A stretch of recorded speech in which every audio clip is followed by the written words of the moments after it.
Today on Significant Living. He told me about little girls in cage-like conditions. I think he actually said cages in Mumbai or Bombay, India, and I couldn't sleep. So I got a ticket and got on a plane and flew to India. One phone call changed the course of this Congresswoman's life forever.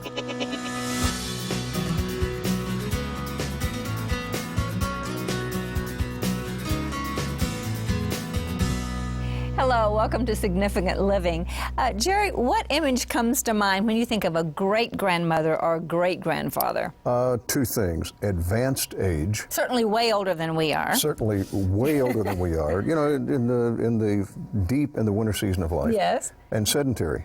Stopped. I mean, you know, pretty much slowed down. Yeah, well, interestingly enough, today's program is going to just debunk both of those images because great-grandmothers can be very young these days and very busy. It's a phenomenon, isn't it? Yes. It's this phenomenon of this culture of the whole boomer and aging population.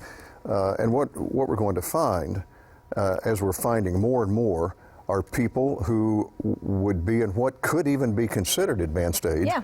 That are still very active, still doing some, not just active, but doing some very important things. Yes, helping people, Yeah. sharing in the lives of others. Well, I think it's interesting how God calls you to different things at different seasons of life. Yeah. And yes, maybe, you know, if you're 75, 80, you can't do the same thing that a 60-year-old could do. But there are things that you can do, and God has a purpose, I think, for every single stage of life. Yeah, and we're going to be hearing about a woman today who has had some very interesting seasons of her life, all the way from when she was just a youngster. 12 years old. 12 years old. From the time she was a young girl, Linda Smith demonstrated business and leadership skills beyond her years. But she never would have anticipated just where those talents would end up taking her. Here's her story. From her earliest days growing up in Oregon, Linda Smith demonstrated leadership and business savvy beyond her years. I was in grade school, and I found out that I could make a business, and so I went door to door and asked the older women in my neighborhood if I could do something for them. Clip toenails, wash their backs, clean, run errands, and I started a business, and I realized that's what I like to do. Shortly after high school, Linda married her husband Vernon, and they settled in Washington State. They had 2 children, while Linda built a business as a tax consultant. Eventually, within a couple, 2 or 3 years, I managed the H&R Block office, the main one, and then I started managing their franchise and found out that I was a pretty good businesswoman. Running a tax franchise, raising a family, and attending church was keeping Linda very busy until her husband Vernon came home with a newly committed resolve for his life. He said, I made a commitment to God that if there was any man that stood for life, for the unborn, it would be me and my family. I looked at him and went, you and the kids? Because I couldn't picture me being politically active or an activist that way. I was a businesswoman. But God had another plan for Linda. The Smiths realized that real progress in the pro-life movement would only happen by changing the laws. The result was, as I ran for office, got a book on how to campaign, and started going door to door. Linda won that first race and became one of only a few Republican representatives from her area. And for the first time in the history of the state of Washington, in modern history, 30-something years, the Republicans took control of the Senate, and I chaired Children and Family Services. And that was where I needed to be. Linda served successfully in the Washington State Legislature, running initiatives to block abortion, euthanasia, and increase taxes. After 12 years, she was ready to go back into business, but her constituents weren't ready to see her leave politics. They mounted a strong write-in campaign for Linda in the U.S. House of Representatives race. Within weeks, she had won and was headed to Washington, D.C. So when I got to Congress, being a write-in campaign made my life easier. I had no intention of staying longer than the people wanted to keep me, and I knew God had placed me in Congress. You don't win an election in a few weeks. So God did it. I went in without any special interest money, effects, or control, and it gave me the ability to be just Linda Smith, the pro-life mama, grandma, businesswoman. In 1998, you were a busy Congress member. What got you on a plane to India? I got a call from a man who was an Assembly of God missionary, David Grant. He had told me about little girls in cage-like conditions. I think he actually said cages, in Mumbai or Bombay, India. And I couldn't sleep, so I got a ticket and got on a plane and flew to India. What an amazing story, Jerry. Here, this woman who has natural business gifts. She started a business when she was 12, but the most amazing thing is how she ended up in Washington. Yeah, it really is. You know, a two-week campaign. Do you know what that means? Didn't cost her millions of dollars. Right.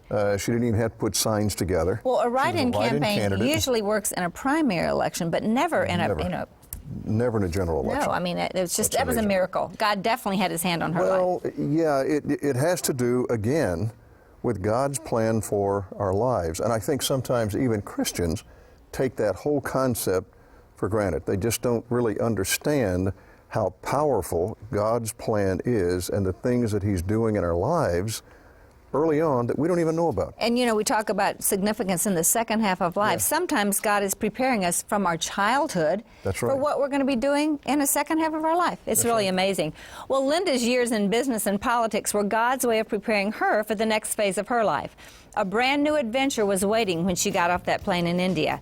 Find out what happened right after the break.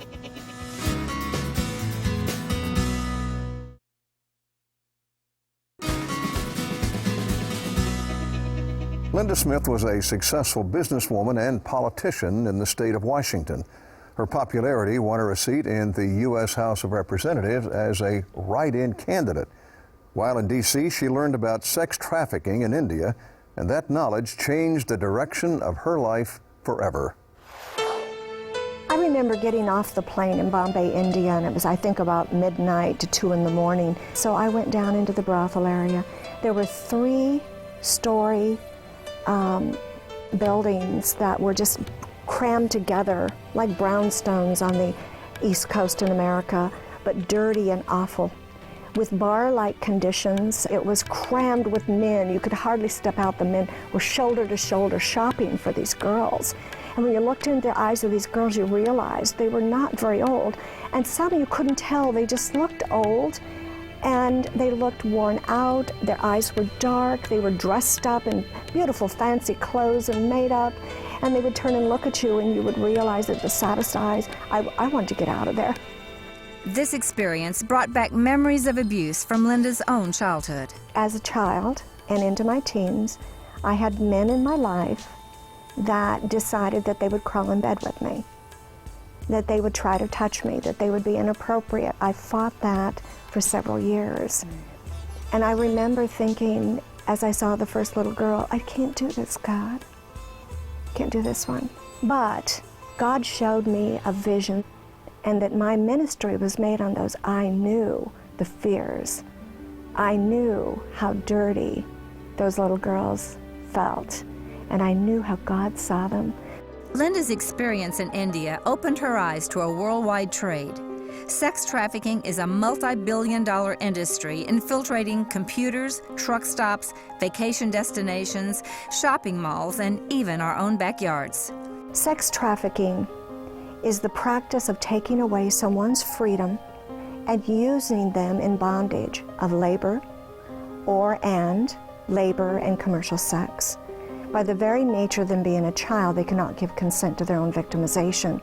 In several countries, you can have poverty and then a culture or religious belief that the female child can be sold or used as a debt for the family. And then in the mind of the child, this little girl, she wants to belong, she wants to do the right thing. And when she's sent to provide services and the money is supposed to go home to the family, in a convoluted way, she will think she's doing something good, even if it's horrible. The girls are prostituted down into 5, 6 years old because they believe, as they do in Africa, that having sex with a virgin will cure AIDS. But one little 8-year-old I'll never forget, and she was gang raped so bad that her internal organs were so messed up, but she wouldn't allow you to hold her. She would just sit stiff. And it took months and months and months to trust, months and months and months to trust, and years actually, and so very, very young.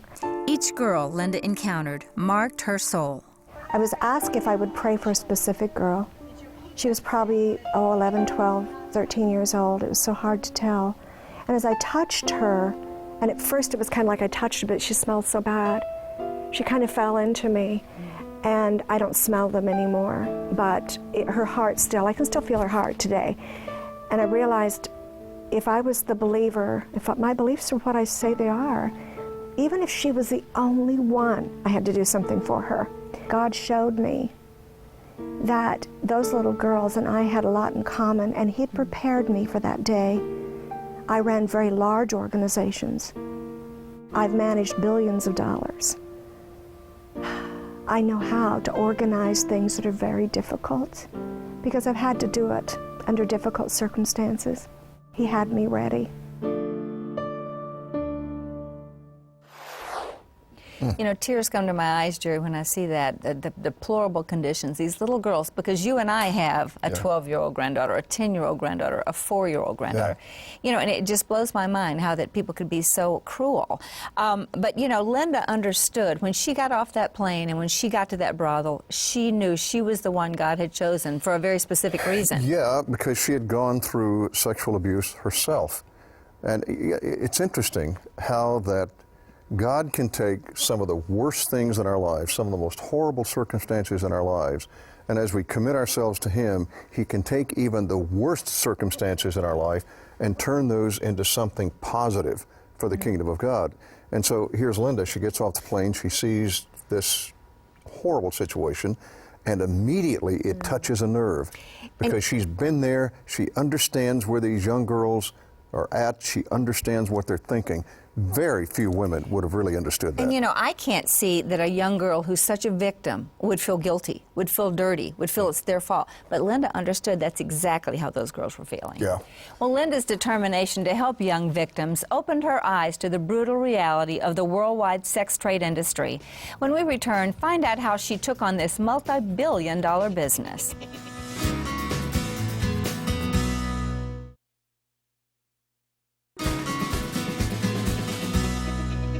After witnessing the sex trafficking industry firsthand, Congresswoman Linda Smith was determined to use her business savvy and political connections to establish and build safe environments for the young victims of this cruel industry. What we do is we build villages and communities, sometimes 40, 70 acres, networks where the girls can live in an environment where they're accepted totally and taught how precious they are to be strong enough to get out into the world. And nothing they did, nothing that was done to them, can change how Jesus sees them as perfect and beautiful with a purpose. That's the counseling they need, and they're restored to independence. Thank you. Through each of these small communities, the girls have the opportunity to work, save, and even buy a home. In a short time, however, Linda learned that rescuing the victims wasn't decreasing the sex trade market. She knew laws had to change, both in America and worldwide. It's going to take society saying, we will not tolerate a child being called a prostitute and men who buy her not going to jail. Demand that our laws change. But see, if you in society don't do that, if the people listening to this program don't do that, it will stay the same because the use of these girls is so high. It's affecting a lot of families. Sex trafficking is not only a problem in poor countries like India. Sex trafficking is flourishing in America. Girls in the U.S. are being recruited every day. There's three places of recruitment of an American girl. You're not going to be surprised. The primary one's online. She's chatting with someone she thinks is a teenage boy. She's 13, 14 years old typically when she starts, maybe 12, 11, and she's chatting and he's telling her she's pretty smart and she's pretty and wow, you're just wonderful. And he starts romancing her and he starts changing the language. He adds a little risque, a little more grown up, and he will work on her for months. The second place American girls are recruited is at the local mall.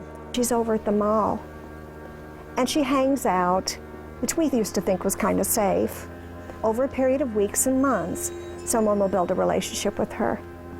Usually they are teenage boys, and teenage boys now are some of the biggest recruiters. Abduction is the third. 2 little girls in Toledo, Ohio were just walking down to get a Slurpee, kind of dinner wasn't ready, as one of them said, and a car pulled up alongside of them. She thought that was a guy that knew her dad. They shoved him in the car, took him not too far. Local men were buying at such a high rate, they needed more local product, but these 2 little girls, again, were never the same. Linda concluded that the world was one big sex trafficking shopping mall, buying, selling, and moving product continually through places like Amsterdam and Nevada, where prostitution is legal. In 1998, she left politics and founded Shared Hope International to attack this industry full-time. Currently, she concentrates her efforts on going after the men who purchase girls for sex. Think of when you took your sons home from the hospital. They weren't predators. Think about how they grew up and all the things you deal with boys. They're not predators. But online, they are shot more porn that is branded on their brains. Why would you think they wouldn't see child porn? 1 in 5 images online is of a child in pornography. It is creating next situational users who are cycling to a next experience, which always goes more vulnerable and younger and more violent. Always. It is creating a market, a demand for an additional use of the child. With the sex trade industry being fueled worldwide by pornography on the internet, Linda offers some advice to protect children today. Never have a computer in your house that you do not lock when you're gone. Never have your child or yourself or your husband online without other people being able to see it. Self-protect. If you're a man, get an accountability partner. They're after you. You're a man. Just know you're never too old and you're never too young, and your family is all vulnerable. Your little girls are recruitable. It's happening at a very high rate, and there's millions of recruiters online at all the time. While most great-grandmothers are enjoying retirement and playing with their grandchildren, Linda continues to fight for little girls all over the world. Each morning when I get up, I feel small. I take a step towards what God's put in front of me. I didn't realize how inadequate I could feel after all the titles I have, all the years I have, and all the experience, to facing a day with the knowledge that people's lives are in my hands. But each day, God gives me direction. He funds this huge spread out ministry, and He reminds me He's the source. Well, Jerry, I want to go back to how God prepares a person. Linda has started Shared Hope International, which is this huge global organization, and she does it very well. She was prepared. She had run billion-dollar organizations before, so it's amazing. Well, it's very important for every person watching this program, especially those in the second half of life, that God can take the experiences of your past, all that knowledge and experience, and He can turn that into meaning and significance for the kingdom of God and for your life. But Jerry, we have to talk about these kids, how they're recruited, this sex trafficking business. Did you know 1 in 4 young people are sexually recruited on the computer? So, I mean, the internet is huge. There are predators. There are millions of predators, Linda said, on the internet. And we need to be aware of that, not only as parents, but as grandparents, because maybe your son or daughter, the parent of these kids, have locked their computer. But what about when they come to your house? I mean, parents have to be careful. Well, but there's so many parents who have not locked their computer. Right. They just kind of let their kids go, and they let them go to the mall. They just let them do about anything they want to do. The mall, it used to be safe. Yeah. And now what Linda's saying is they're hiring teenage boys to go to the mall, hang out at the mall, build a relationship with these girls weekend after weekend, and then they abduct them. Or in one case we heard about a teenage girl that they hired to go to her house and get her friend to come out. Get her friend to come out. And well, it's very scary stuff. Yeah, it really is. Well, we'll be back in a moment with some final thoughts. Stay with us. Visit our website at tln.com for more about Shared Hope International and Linda's book, From Congress to the Brothel.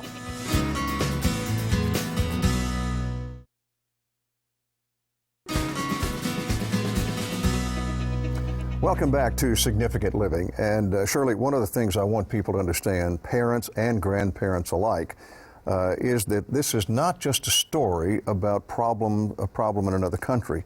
It's also happening in the United States, and the problem is increasing in the United States. There's the story, of course, about the Florida state's attorney that was arrested after soliciting a mother to have sex with her 5-year-old daughter. Now, in that case, it was a sting operation, and he's been arrested, and it was a big scandal in Florida because he admitted that he had done this before and had actually had sex with 5-year-olds. So it's a problem here in the United States as well as other places. Well, yeah, and this show is originating in Chicago, and Chicago is a huge sex trafficking center, and that's scary to think about. It really is scary. It really is. Another part of this that I think is important for people to understand is that Linda Smith is a great-grandmother, and yet she has not made the decision to kind of settle in and just work in the garden and take care of things at home. She sees a bigger problem, and she's really put herself on the line and made herself vulnerable to critics and even some dangers, because when you start messing with this industry, that could be dangerous. Yeah, because it's a lot of money involved. Exactly. Well, my hat's off to her. I admire her very much. Did Linda's story grip your heart like it did mine? I will never forget those little girls in the brothel. Hey, look around you. What do you see that breaks your heart? What injustice makes you angry? What problem needs fixing? It's not enough to see the need and wish things were different. In the story of the Good Samaritan in the Bible, the priest and Levite saw a poor man that had been left for dead, but they kept right on walking. Two religious leaders that didn't even stop to help. But the Samaritan was the one that was willing to stop and get his hands dirty and give his own time and money to help the man. Jesus said the Samaritan was the one that acted like a good neighbor. What about your neighbors, your global neighbors? Think about that, and we'll see you next time.